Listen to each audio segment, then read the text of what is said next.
Assalamualaikum warahmatullahi wabarakatuh. Kami dari kelompok 9, video ini kami buat untuk memenuhi tugas mata kuliah strategi pembelajaran dengan dosen pengampu Ibu Ani Interdiana Chandrasari MPD. Sebelumnya saya akan memperkenalkan anggota kelompok. Saya sendiri Anissa Sapitri, NPM 20211450382. Maula Jahrani Putri, NPM 2021145011279. Sakinah, NPM 20211450421. Berikut video presentasi dari kelompok kami dengan judul metode pembelajaran yang mencakup metode kerja kelompok, metode kerja lapangan, dan metode sumbang saran. Pengertian metode pembelajaran. Sebelumnya kita harus mengetahui apa itu metode. Metode adalah cara yang digunakan untuk mengimplementasikan rencana yang sudah disusun dalam kegiatan nyata agar tujuan yang telah disusun tercapai secara optimal. Adapun pengertian metode pembelajaran. Metode pembelajaran adalah cara sistematis dalam bentuk konkret berupa langkah-langkah untuk mengefektifkan pelaksanaan suatu pembelajaran. Kelompok kami akan membahas 3 metode pembelajaran. Yang pertama, metode kerja kelompok. Kedua, metode kerja lapangan. Ketiga, metode sumbang saran. Berikut penjelasan dari kelompok kami. Metode kerja kelompok. Metode kerja kelompok adalah metode mengajar dengan mengkondisikan peserta didik dalam suatu grup atau kelompok sebagai satu kesatuan dan diberikan tugas untuk dibahas dalam kelompok tersebut. Tujuan metode pembelajaran kerja kelompok sebagai berikut. Pertama, memupuk kemauan dan kemampuan kerjasama di antara para peserta didik. Kedua, meningkatkan keterlibatan sosio-emosional dan intelektual para peserta didik dalam proses belajar mengajar yang diselenggarakan. Ketiga, meningkatkan perhatian terhadap proses dan hasil dari proses belajar mengajar secara berimbang. Langkah-langkah metode kerja kelompok. Pertama, menentukan kelompok, yang dimana pendidik atau peserta didik membentuk kelompok belajar, lalu menentukan jumlah anggota dalam setiap kelompok. Pada kesempatan ini, pendidik menjelaskan gambaran mengenai kegiatan apa saja yang harus dilakukan oleh setiap kelompok. Kedua, pemberian tugas-tugas kepada kelompok. Pendidik memberikan tugas kepada peserta didik sesuai dengan kelompoknya masing-masing. Pendidik juga memberikan petunjuk mengenai pelaksanaan tugas dan berbagai aspek yang harus dicapai dalam tugas yang diberikan. Ketiga, masing-masing kelompok mengerjakan tugas-tugasnya. Pada kesempatan ini, semua peserta didik yang berada di dalam satu kelompok bekerja sama dalam menyelesaikan tugas-tugas yang dibebankan kepadanya. Pendidik juga mengawasi, mengarahkan, atau juga menjawab pertanyaan yang diajukan oleh peserta didik guna untuk mempermudahkan peserta didik dalam mengerjakan tugas kelompok tersebut.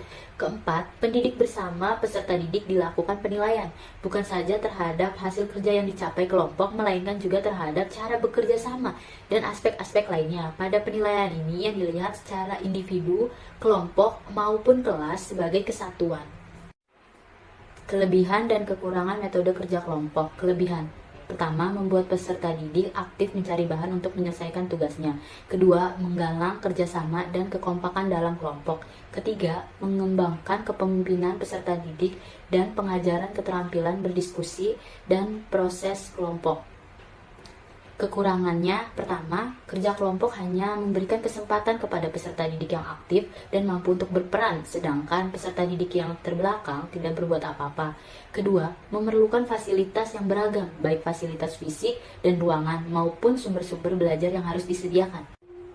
Contoh metode kerja kelompok dapat dilihat pada gambar berikut.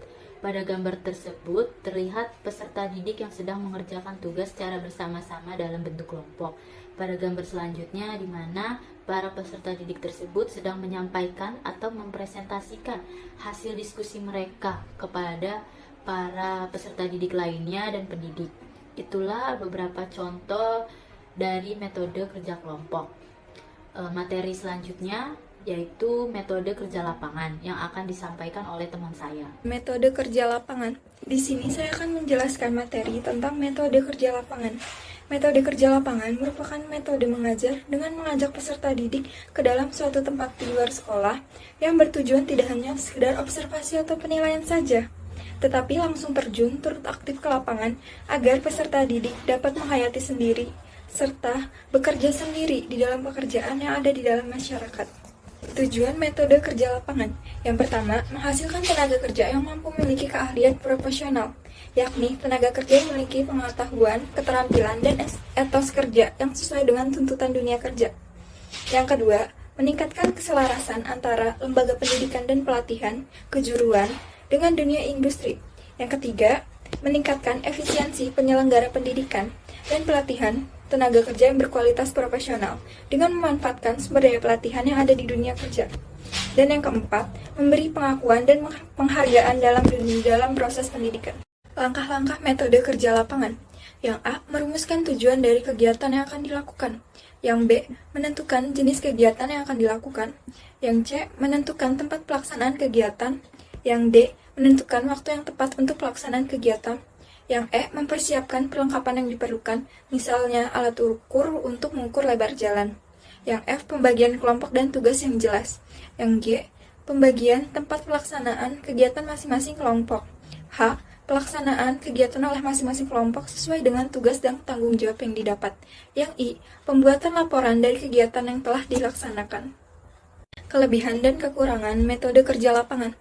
Kelebihan, yang pertama, peserta didik mendapat kesempatan untuk langsung aktif bekerja di lapangan, sehingga memperoleh pengalaman langsung dalam bekerja.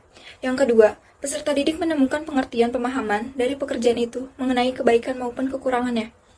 Kekurangan, yang pertama, waktu terbatas tidak memungkinkan memperoleh pengalaman yang mendalam dan penguasaan pengetahuan yang terbatas.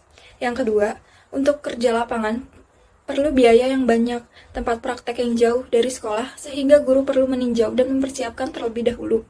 Yang ketiga, tidak tersedianya trainer guru atau pelatih yang ahli. Contoh metode kerja lapangan, yang pertama, mereka sedang melakukan praktik kerja lapangan pada bagian konstruksi. Yang kedua, seseorang sedang melakukan praktik kerja lapangan pada bagian otomotif. Yang ketiga, seorang guru sedang melakukan praktik kerja lapangan di sekolah yang sesuai dengan jurusannya. Metode selanjutnya adalah metode sumbang saran. Metode sumbang saran.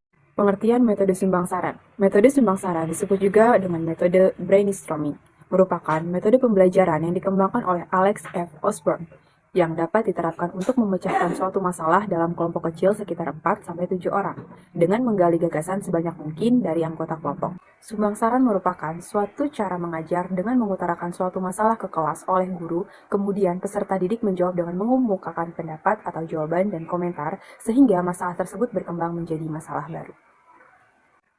Tujuan metode sumbang saran. Tujuannya yaitu untuk merangsang dan melatih peserta didik dalam hal berbicara, menyampaikan pendapat, dan menemukan ide berupa masukan, saran, dan solusi agar peserta didik bisa mengintrospeksi kekurangannya dalam hal berpidato dan menanggulanginya, sehingga tujuannya itu menciptakan suatu kesepakatan atau memecahkan suatu masalah tertentu.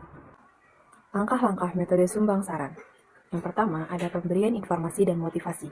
Jadi, pada tahap ini, guru menjelaskan masalah yang akan dibahas, kemudian mengajak siswanya agar aktif dalam memberikan tanggapan. Yang kedua, ada identifikasi. Jadi, siswa diajak memberikan saran atau tanggapan sebanyak-banyaknya.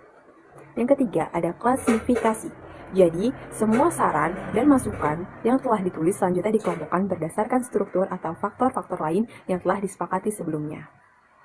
Selanjutnya yang keempat, yaitu ada verifikasi. Jadi, di sini semua kelompok secara bersamaan meninjau ulang kembali saran yang telah diklasifikasikan. Selanjutnya yang kelima, yaitu konklusi atau penyepakatan. Jadi di sini guru atau pimpinan kelompok beserta peserta lain mencoba menyimpulkan butir-butir alternatif pemecahan masalah yang telah disetujuinya. Kelebihan dan kekurangan metode sumbang saran. Kelebihannya yang pertama yaitu suasana disiplin dan demokratis dapat tumbuh. Yang kedua, anak-anak aktif untuk menanyakan pendapatnya. Yang ketiga, melatih peserta didik untuk berpikir dengan cepat dan tersusun logis. Yang keempat yaitu merangsang peserta didik untuk selalu berpendapat yang berhubungan dengan masalah yang diberikan oleh guru. Yang kelima, akan terjadinya persaingan yang sehat. Yang keenam, meningkatkan partisipasi siswa dalam menerima pelajaran. Yang ketujuh, peserta didik yang kurang aktif dapat mendapatkan bantuan dari temannya atau dari guru. Selanjutnya, kekurangan. Yang pertama, guru kurang memberi waktu kepada peserta didik untuk berpikir dengan baik. Yang kedua, anak yang kurang selalu ketinggalan. Yang ketiga, pembicaraan hanya dimonopoli oleh orang-orang yang pandai atau anak yang pandai. Yang keempat, guru hanya menampung pendapat-pendapat, tidak pernah merumuskan kesimpulan.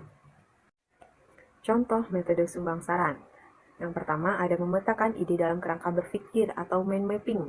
Yang kedua ada analisis SWOT untuk memungkinkan seseorang mengatasi kemungkinan gagal karena kelemahan, risiko ancaman, dan memaksimalkan kekuatan serta peluang yang bisa didapatkan.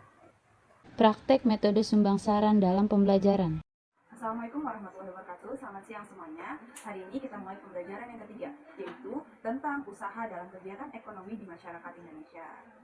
Oke, jadi di sini siapa yang bisa berpendapat atau bisa menyebutkan apa aja sih kegiatan ekonomi itu? Bisa angkat tangan ya.